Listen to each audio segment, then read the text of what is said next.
L'itinéraire se poursuit par la rue des Bambous, qui porte bien son nom. Comme la Grande Rue, le cours La Reine que vous venez d'emprunter est l'ancien fossé comblé de la ville médiévale. Entre le XVIIe et le XVIIIe siècle, l'essor économique de la ville attire une population toujours plus nombreuse.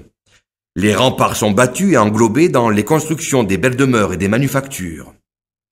Au-delà de la rue des Bambous, au bout du cours La Reine, se trouvait la première manufacture royale Roussel, dont il ne subsiste qu'une porte du XVIIIe siècle à l'encadrement en grès.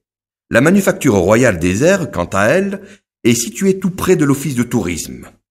Vous l'apercevrez à la fin de votre balade. Enfermée dans un enclos, elle regroupait tous les bâtiments nécessaires à la fabrication des draps de laine, ainsi que des logements pour les tisserands et une habitation pour le propriétaire.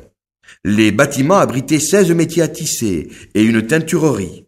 La façade sur la rue est longée par le canal de la baie dont on utilise les eaux.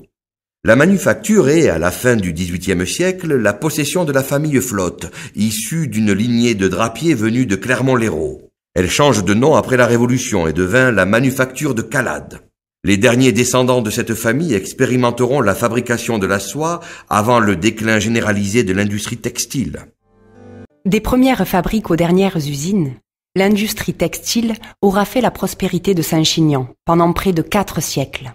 À partir de 1860, l'industrie est en net déclin et disparaît aux alentours de 1880 pour laisser la place à une nouvelle activité, la vigne. Les anciens moulins et les ateliers sont remplacés par des petites industries liées à la viticulture, comme des moulins à soufre ou des distilleries.